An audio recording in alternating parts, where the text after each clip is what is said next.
Hello English readers, and welcome to a new live read-along of Daisy Jones and the Six. I'm Lydie Bureau, and I'm an English teacher in France. I'm also the founder of Lydie's Book Club, in which I host live readings of adaptations of classics of English literature and contemporary novels. And once a week, I meet the members of the book club in a live workshop in which we discuss the chapters of the book that we are currently reading during the month. And this way, the members can practice their speaking skills and their critical thinking skills as well. In this book club, I also tend to prioritize books that are written by women. And this month, we are reading the contemporary novel Daisy Jones and the Six by Taylor Jenkins Reid. This is the first time that we are reading an original text, a book in its original text. So here you need to have a C1 or an advanced level in English to be able to understand the book and the conversation around it as well. Over the next 3 weeks, we are going to read this book. I'm going to host 11 live reading sessions on Instagram that you will be able to rewatch here on YouTube. And I've already recorded. We've done 5 sessions so far. So you can watch all the sessions here or on the Spotify podcast called Reading English. If you are in a car or you're doing something else, I find Spotify podcasts really useful and much more user-friendly than YouTube when you just want to listen to something. So in addition to these 11 live reading sessions, I will also host 3 live workshops on the same book. We've done already 1 session, but if you still want to attend the other ones, you still can. And for that, you need to join the book club and subscribe via the link that is in the description below. And you'll get all the dates, or there is another session this Saturday. So if you want to be part of this live, then join us and subscribe to the book club. I'm also excited to announce that you can now purchase the live workshop on White Teeth, the one that we've done last month. So it's on this book. And for this one, this is an adaptation. We read the adaptation of White Teeth, and it's for level B2, level 7, which is B2 upper intermediate level in English. So once you purchase this book, you will be asked to create a login. And once you get the login, you have a private access where you will be able to watch the videos at your own pace and whenever you want. Right. So today it is session 6 of the live reading of Daisy Jones and the Six, and we are going to read pages 85 to 95, so about 10 pages today. And it is entitled 789. And if you would like to know more about Daisy Jones and the Six and its author, Taylor Jenkins Reid, then I invite you to watch or to listen to the podcast episode 22, an introduction to Taylor Jenkins Reid and Daisy Jones and the Six, available on YouTube and Spotify. So as usual, before I get started with the reading, I'm going to recap, to do a quick recap on the previous chapter that we have read yesterday. Yesterday. Yep, it's better. It's a bit more light. Hi, hello, Etienne. Welcome. So yesterday we read this very short section of the book it was the chapter First, called First, and it's the title of the name of Daisy Jones' first album. She called it First. And in this chapter, Daisy is really growing up. We really see that her mindset has evolved, and she has learned powerful life lessons here. And she realizes that in order for her to start somewhere, she needs to earn it. And it's not just the little bits of songs that she's written that would make the job. Teddy, the manager of the CEO of the record company, of Runner Records, is trying to make her understand that the song that has written it's a good start, but they're not finished yet, and she needs to work more on them. And her manager, Hank, as well, is trying to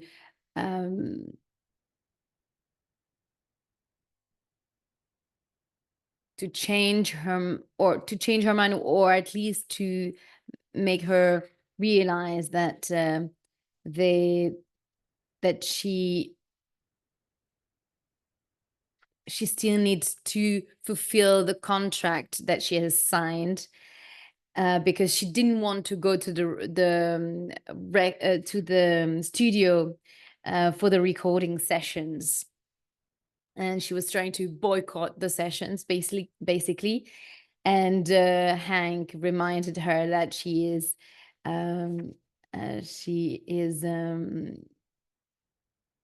in a breach of contract if she doesn't do that, and the record company could sue her.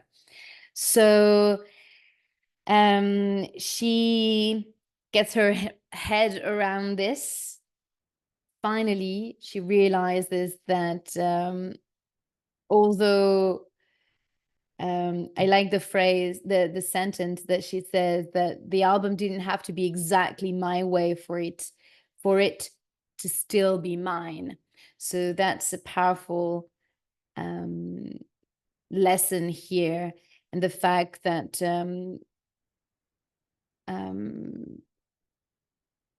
she needed to earn her work, and in order to realize that she had worked on something. And she explains that from a very young age, you remember, she comes from a very privileged background. Her parents always gave her what she wanted in terms of material things. Yeah.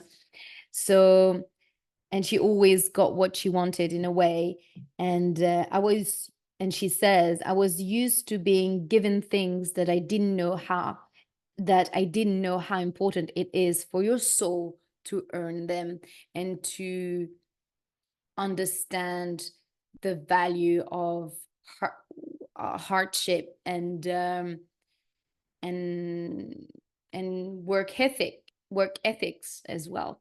So she had to come to that realization in order to put the work into the album, and start somewhere, and not acting as a spoiled child.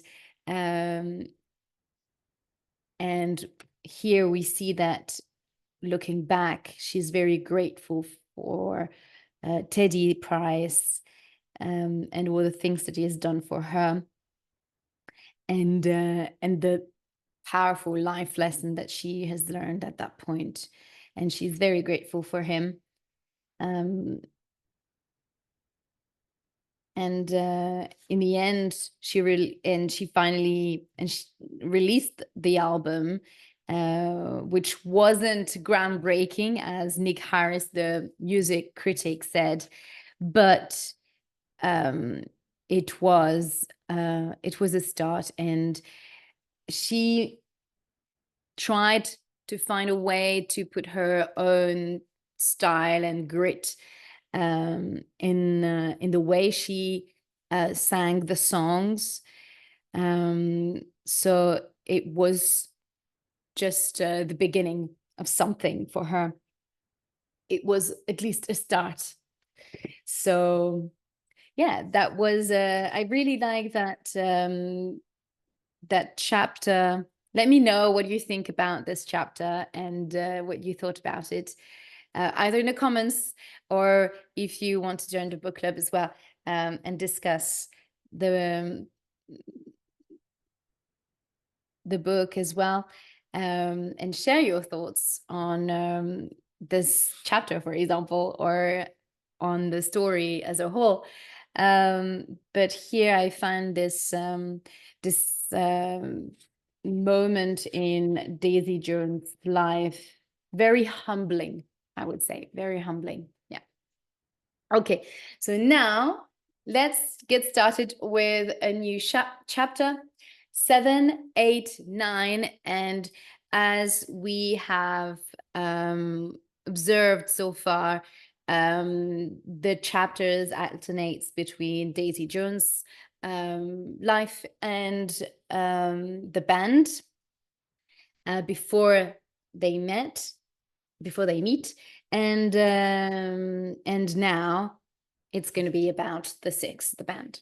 Okay, so the chapter runs through 1975 to 1976, so over 1 year. Okay. Fresh out of rehab and at home with Camilla, remember, Billy just came out from rehab, and because of his excess with drugs and drinking. So it seems like now is out and is at home with Camilla and his new daughter. Billy Dune started writing songs again. When he had enough material, the Six got back into the studio to record their second album. From June to December of 1975, the Six recorded the 10 songs that would become 7, 8, 9. But when the band was done, Teddy told them that Rich Palantino did not feel confident they had a #1 single on the album, Billy. So that was the little introduction here. Billy. It felt like being cut off at the knees. We were ready to go. We were proud of that album, Eddie.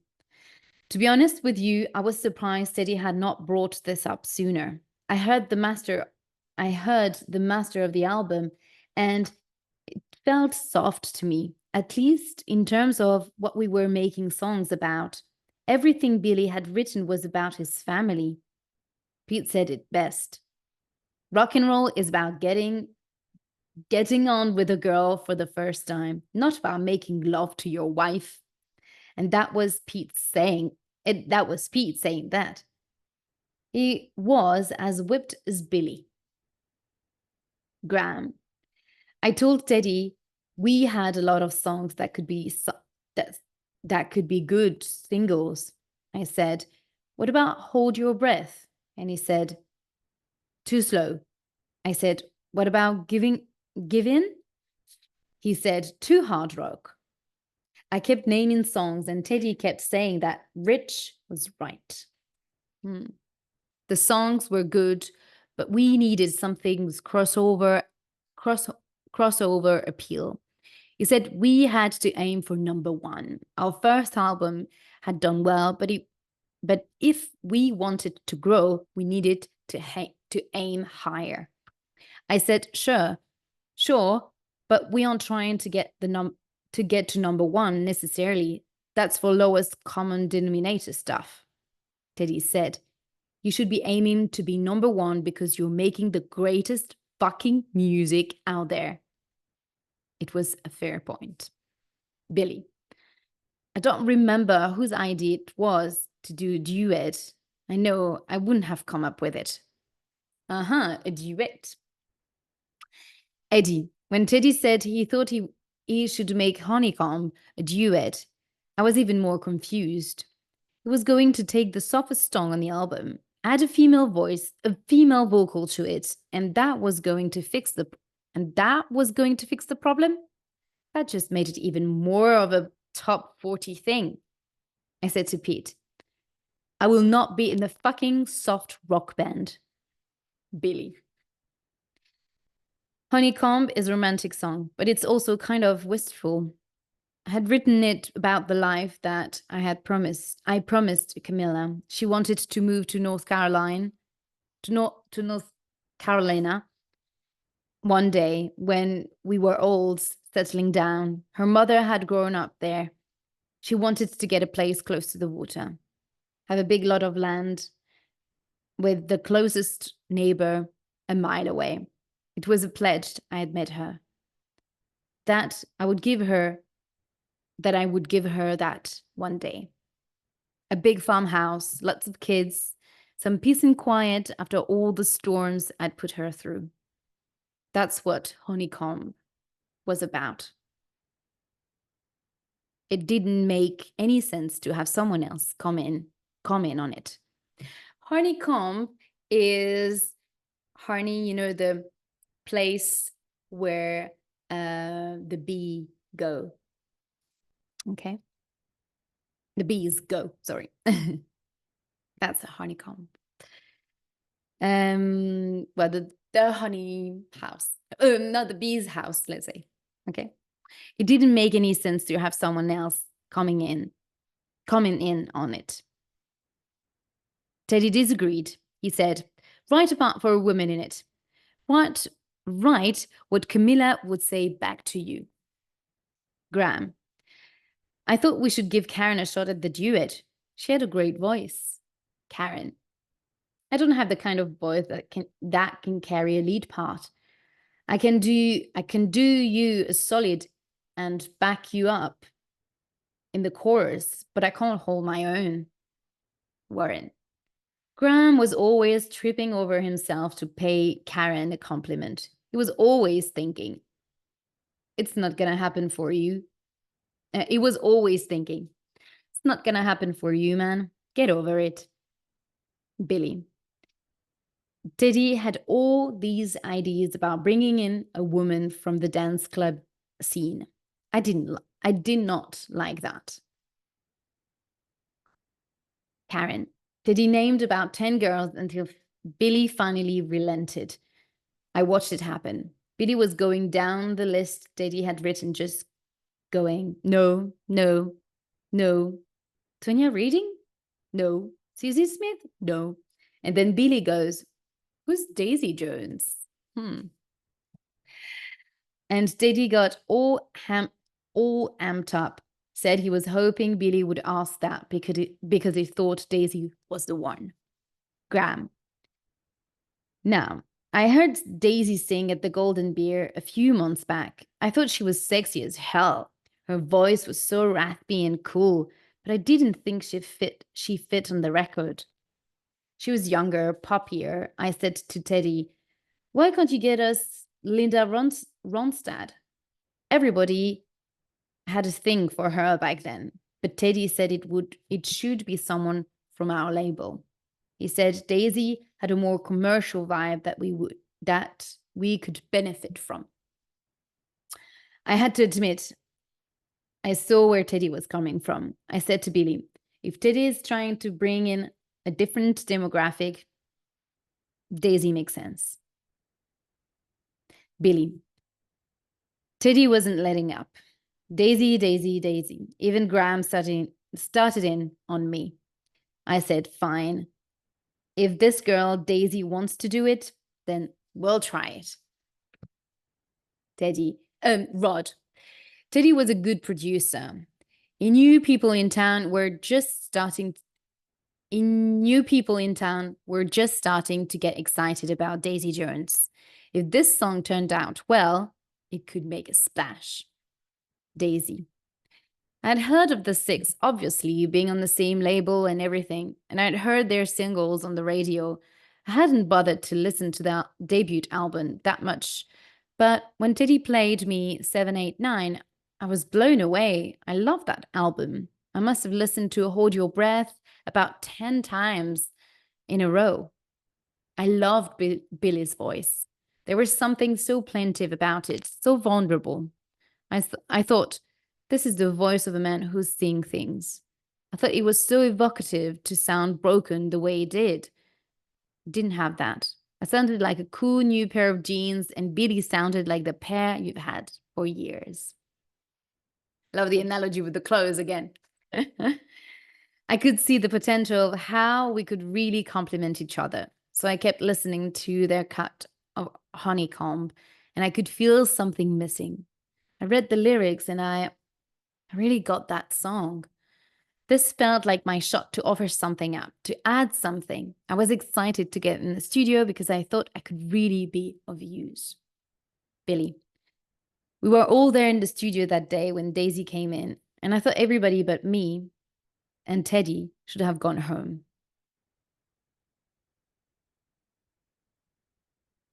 Daisy. I was going to wear one of my Halstons, and then I woke up late and lost my keys and couldn't find my pill bottle, and the morning got away from me. Karen. When she showed up, she was wearing a man's button-down shirt as a dress. That was it. I remember thinking, where are her pants? Eddie. Daisy Jones was the most gorgeous woman I ever laid eyes on. She had those big eyes, those super full lips, and she was as tall as I was. She looked like a gazelle. Warren. Daisy had no ass, no tits. A carpenter's dream, as they call them. Flat as a board, easy to nail. My God. Well, I don't know if she was easy to nail. Probably not. The way men reacted to her, she held all the cards and she knew it. When Pete saw her, he might as well have let his tongue roll out of his mouth.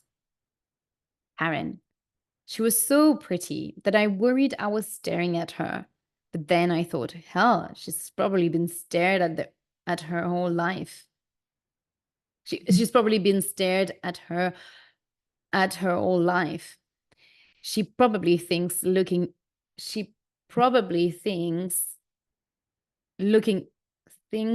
means staring.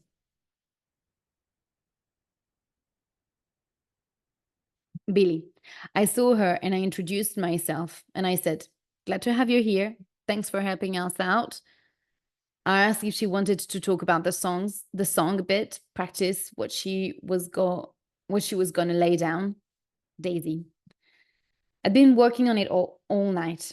I'd been in the studio with Teddy a few days before, listening to it over and over. I had a good idea of what I wanted to do. Billy. Daisy just said, no thanks, like that. Like I had nothing of value to offer. Rod. She went right into the booth and started warming up. Karen. I said, guys, we don't all need to be here watching her, but nobody moved. Daisy. I finally had to say, can I have some room to breathe, please? Billy. Finally, everybody started funneling out except me, Teddy, and Artie. Artie Snyder, remember, is the engineer, the sound engineer. I mic'd her up in one of the ISO booth. We did a couple of test runs, and for whatever reason, The mic wasn't working.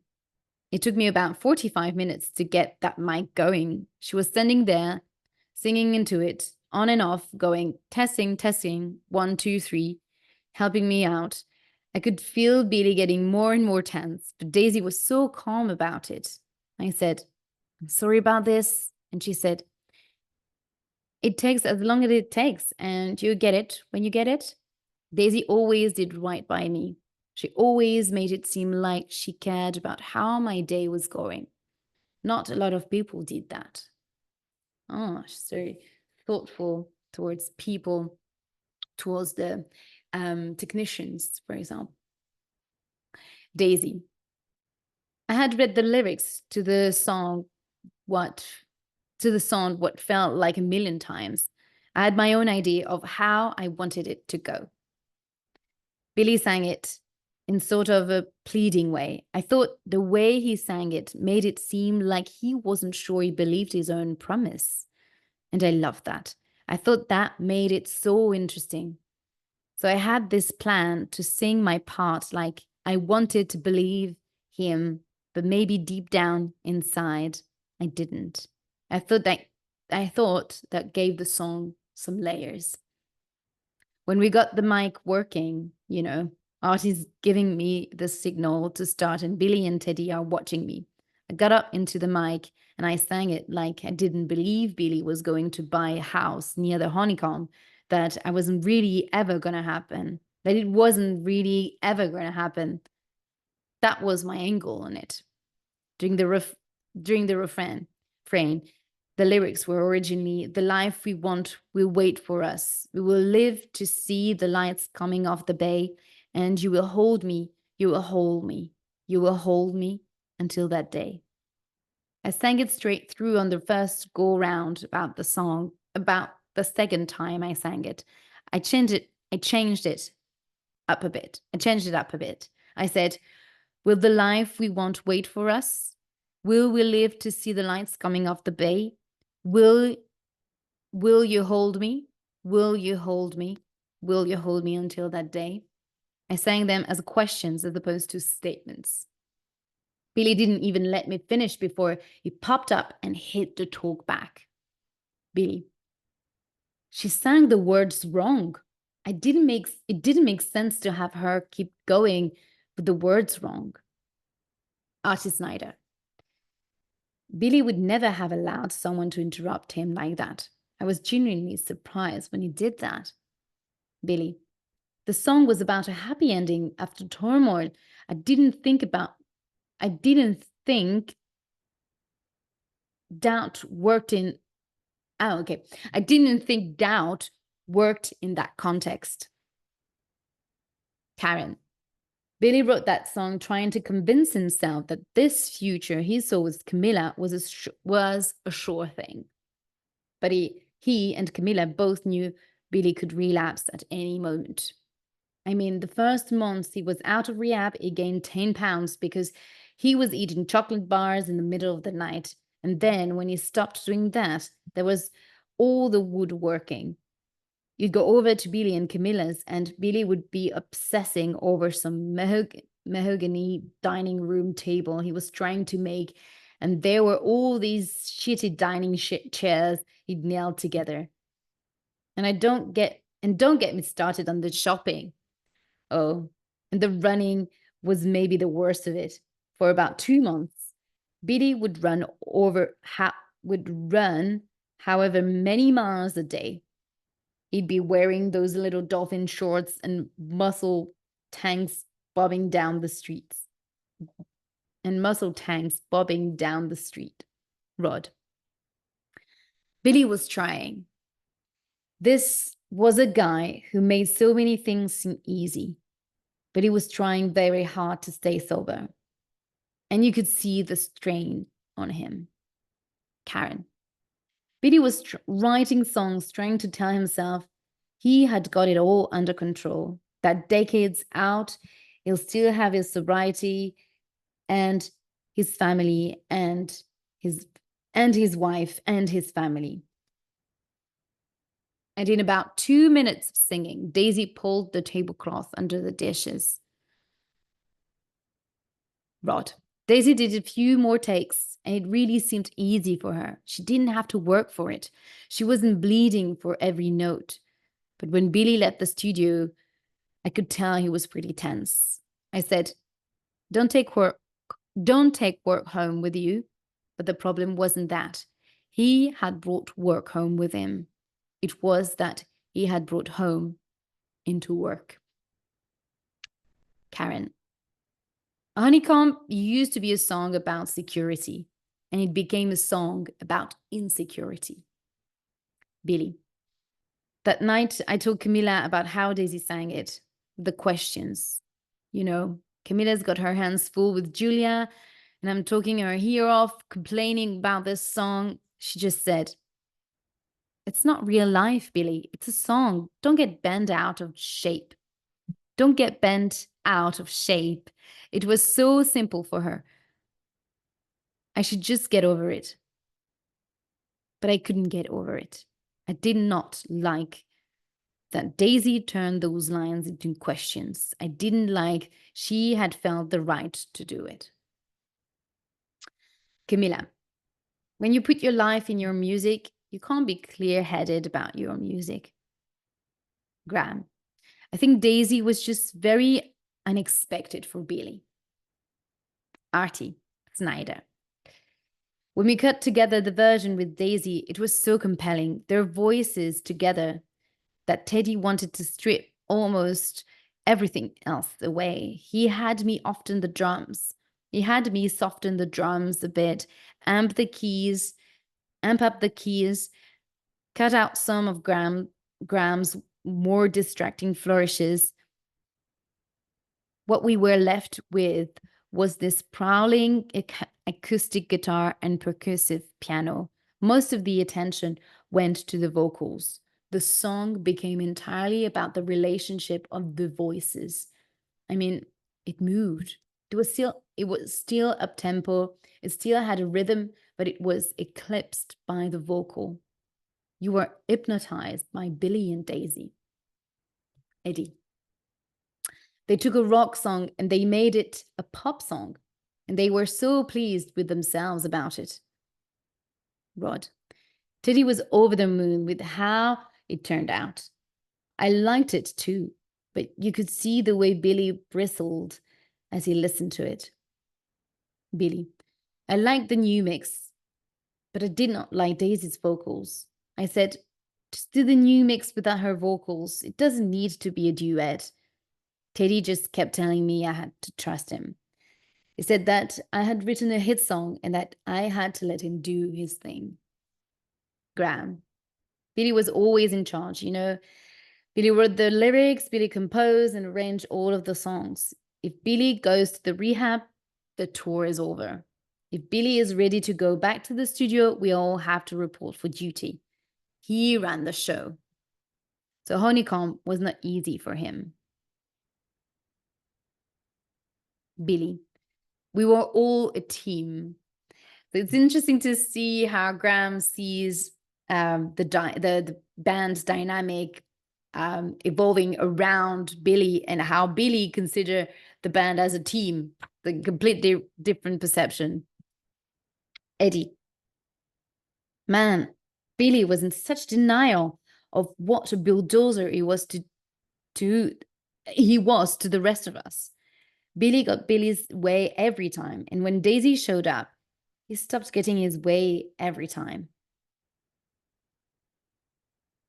Daisy. I did not understand what Billy had against me. I came in and I made the song just a little bit better. What was there to be upset about? I ran into Billy at the studio a few days later to hear the final cut, and I smiled at him. I said, hello, just nodded his head. It just nodded his head at me, like he was doing me a favor by acknowledging my presence.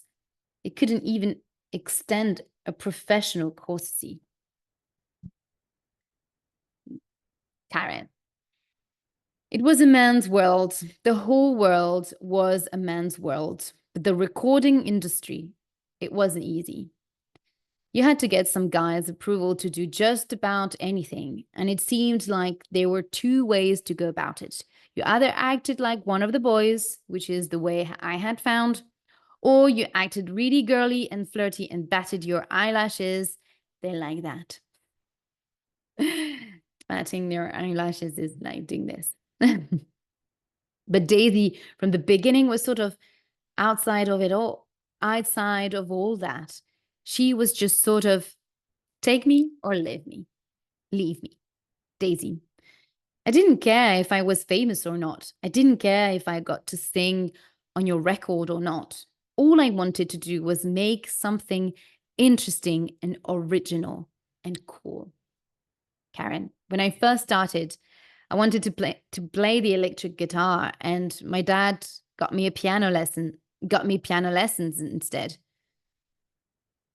He didn't mean anything by it. He just thought the keys are what girls play.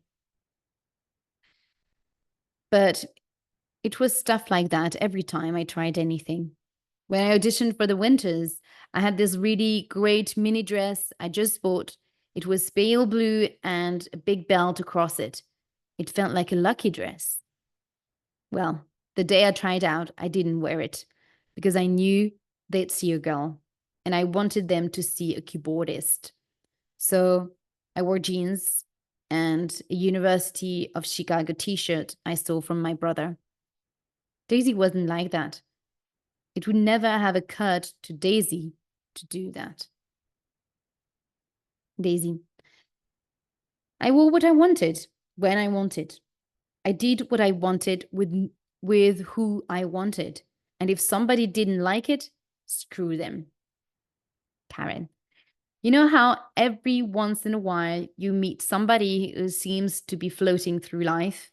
Daisy sort of floated through the world, obviously to the way it really worked.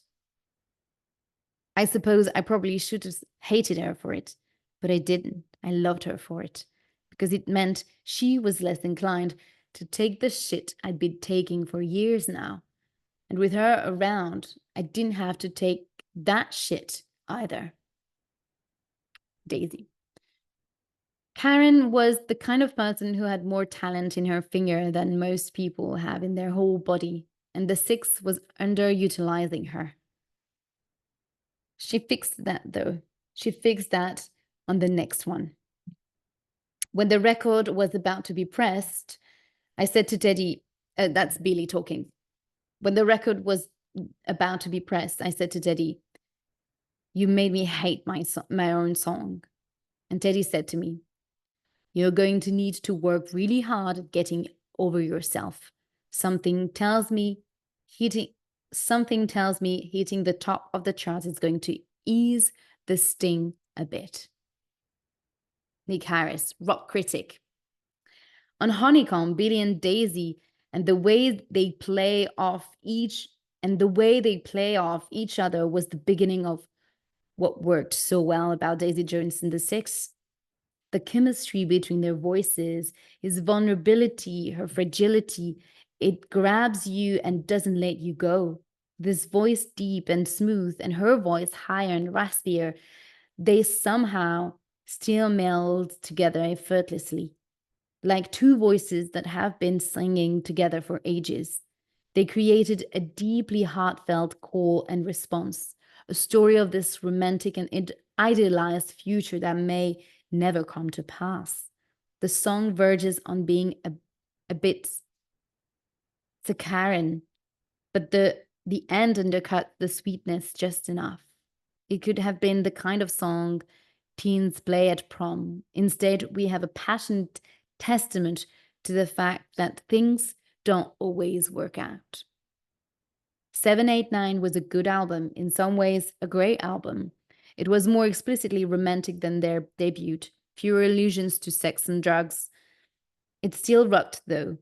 It had that driving rhythm section, those piercing riffs, but Honeycomb was the clear standout. Honeycomb showed the world that the Six could put out a first-class pop song. It was a pivot, to be sure, but it's the beginning of their rise to the top. And that's the end of the chapter. That's it. That's the end of this chapter 7, 8, 9. And the challenging recording session about this song and having to deal with Billy's insecurities and him having to let go on these controlling behavior that he had so far in the band. Now there was Daisy kind of storming her way and being a storm, and kind of unsettling Billy's mindset and the way he viewed the song and what it meant to him and how she questioned that in a way. And that also disturbed him a lot, the fact that to me it felt like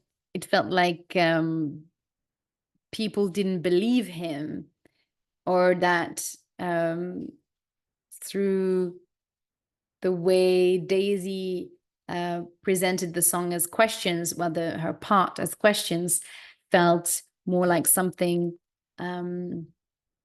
she questioned about him.